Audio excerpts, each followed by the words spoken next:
नमस्कार दोस्तों, एक बार पुनः वासुकी सर्प मित्रों में आपका स्वागत है। अभिनंदन स्वीकार करें। आज फिर हम कुछ तथ्यात्मक जानकारियों के साथ उपस्थित है और कुछ जिज्ञासाओं के साथ उपस्थित है। हमारे स्नैक रेस्क्यू एक्सपर्ट प्रकाश भाई आप देख रहे हैं, मंच पर उपस्थित है आपके सामने।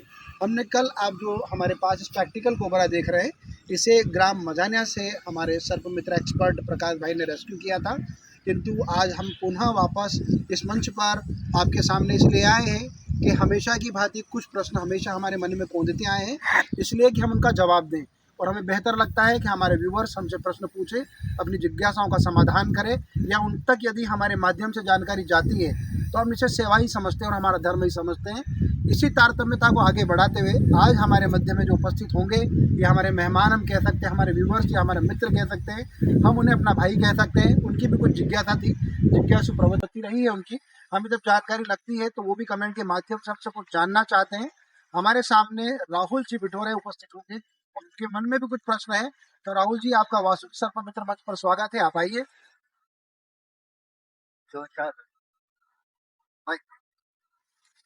तो राहुल जी, आप बताइए कि क्या आपके मन में ऐसा प्रश्न था, आपने कहाँ देखा था, किस तरह देखा था, और इस तरह का प्रश्न आपके मन में क्यों आया? हम वासुकी सर्प मित्र आज यह प्रयास करेंगे कि आपकी बात का हम पूर्णतः जवाब दे पाएं, आपको संतुष्ट कर पाएं और आपकी जिज्ञासाओं का समाधान कर पाएं। बताइए। मेरा प्रश्न ये था सर कि कोबरा को कोबरा बोला क्यों जाता है? कोबरा सांप को कोबरा क्यों कहा जाता है? जी जी। अच्छा। और जैसे इसके पीछे जो आकृति बनी हुई है, हाँ हाँ। चश्मे जैसी, मैं बहुत दिनों से, मैं बचपन में भी देखता था, बहुत लोग लेकर के आते थे गाँव में, जो बताया करते थे कि इसमें भगवान शिव का वो बताया करते थे कि इस प्रकार से।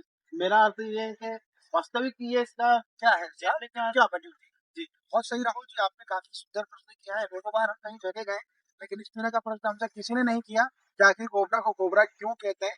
आपके बारे में हमें जानकारी जितनी प्राप्त होती है, आप बड़े जिज्ञासु प्रवृत्ति के व्यक्ति हैं, या धनी आपको नए नए प्रश्नों के उत्तर खोजना बड़ा अच्छा लगता है। दूसरा प्रश्न आपने किया कि इसके पीछे क्यों बना होता है। तो हमारे प्रकाश भाई एक लंबे 15 वर्ष का अनुभव रखते हैं, रिसर्च करते आए हैं। कुछ बातों का जवाब में प्रयास कि आपको आपकी जिज्ञासाओं का समाधान दे। पहले मैं आपको ये बताता चलूं, वासुकी सर्प मित्र का हिस्सा होने के नाते, कि कोबरा को कोबरा क्यों कहते हैं। प्रकाश भाई, आपको इस बारे में कोई जानकारी कि कोबरा को कोबरा क्यों कहते हैं? तो प्रकाश भाई भी कह रहे हैं कि उन्हें भी जानकारी तो नहीं है, लेकिन हम वासुकी सर्प मित्रों का काम है कि खोजना और जिज्ञासाओं का शांत करना। मैं अपने छोटे से सूक्ष्म ज्ञान के माध्यम से एक प्रयास करता हूँ आप लोगों तक पहुंचने का, या मेरी बात आप तक पहुंचाने का। तो राहुल जी, आप अगर जानेंगे कि कोबरा सब कहाँ से उत्पत्ति हुई, तो मुझे लगता है आपका विवेक देखकर, आपकी समझदारी देखकर आपको इतना पता है, भारत में विदेशी व्यापारी व्यापार करना है, इतना तो आप जानते ही हैं। तो पहली बार आपने पुर्तगालियों का नाम तो सुना ही होगा।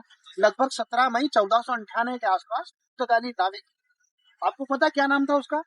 वास्को दा गामा। नहीं ना? Vasco D gamma. भारत जब व्यापार के लिए आता है तो वो कालीकट पहुंचता है। कालीकट बंदरगाह एक जगह है, वहां पहुंचता है। और जब हम देखते हैं तो उस तट पर वो उतरता है, तो उसके तत्कालीन शासक कालीकट में जमोरी उसका स्वागत करते हैं। तो आया था वास्को डी गामा, पुर्तगाली नाविक, खोज में और व्यापार करने। लेकिन समुद्र तट पे जब पुर्तगालियों को दिख गया होगा फन फैलाए, जिस तरह आज बेटा हमारे सामने स्पेक्टिकल को बना, तो इसको देखकर उन्होंने पुर्तगाली भाषा में कहा कोयले कोबरा, कोयले डे कोबेरो, उस नाम से इन्होंने इसको संबोधित किया। तो आप मानकर चलिए ये 16वीं शताब्दी की बात होगी। तो चलते चलते जब इन्होंने इसको कहा कि कोबरा डे कैपेलो, क्या बोलते हैं, कोबरा डे कैपेलो अपनी पुर्तगाली भाषा में। लेकिन जैसे ही 16वीं सदी बीत जाने के साथ साथ, व्यापार बीत जाने के साथ साथ 17वीं शताब्दी आती है, तो अंग्रेजों का आगमन होता है। तो अंग्रेज आते ही इसके सामने से, इसके पीछे से जो रहता है, एक कैपेलो हटा लेते हैं, उसे शॉर्टकट कर देते हैं कोबरा। क्या कर देते हैं? कोबरा। कोबरा। अब कोबरा तो आपने नाम भी सुना होगा, काफी हमारे यहाँ भारत में रेजिमेंट है, सीआरपीएफ की एक बटालियन है, जैसे कमांडो कोबरा बटालियन कहते हैं सीआरपीएफ में। आपने नाम सुना है कोबरा बटालियन? क्यों कोबरा बटालियन कहते हैं? तो आप इसकी प्रवृत्ति देख सकते हैं, दृढ़ता। दिस इज, आप जो देख रहे हैं राहुल भाई, this is a pure defence mechanism. आप देख रहे हैं कि किस तरह वो एग्रेसिव है, इस तरह क्रोधित है, और उसने दृढ़ निश्चय कर रखा है। जब हमारे सर्प मित्र, वासुकी सर्प मित्र एक्सपर्ट प्रकाश भाई उसे फन पर खड़ा करना चाह रहे हैं, तो भय के कारण उसने यह दृढ़ निश्चय कर लिया, और कंप्लीट है वो आर पार की लड़ाई में, और यह बताने के लिए कि मैं अपने लक्ष्य के लिए प्रतिबद्ध हूँ। जंगल में अगर उसके सामने कोई प्रतिद्वंदी या कोई दुश्मन आता है या शिकार आता है, तो पलक झपकते ये फन फैलाकर उस दृढ़ निश्चय के साथ हमला करता है, इसलिए इसे कोबरा कहते हैं। और इसलिए कोबरा नाम जो बटालियन में आया है, दुश्मनों पर हमारे भारतीय सेना के वीर जवान जो सिपाही होते हैं वो दुश्मनों को देखते ही उस पर हमला कर टूट पड़े, इसलिए उन्हें कोबरा बटालियन का भी नाम दिया गया है।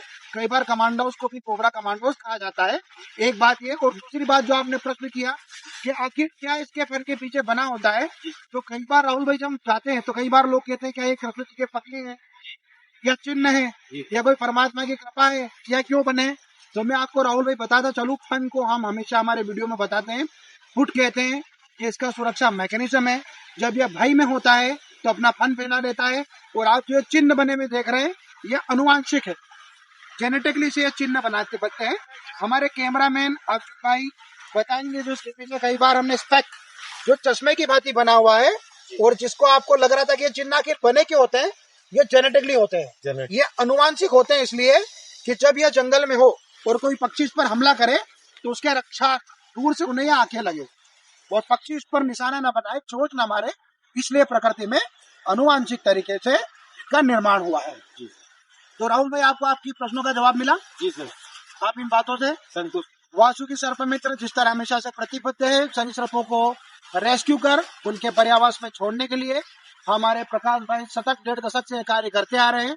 आपके सामने इनकी अथक मेहनत और ये अथक प्रयास ही है कि हम विभिन्न प्रकार के रेप्टाइल्स आपको बता पाते हैं, वैज्ञानिक या तथ्यात्मक जानकारी हम आप तक पहुंचा पाते हैं। आप हमारे मंच पर पधारें।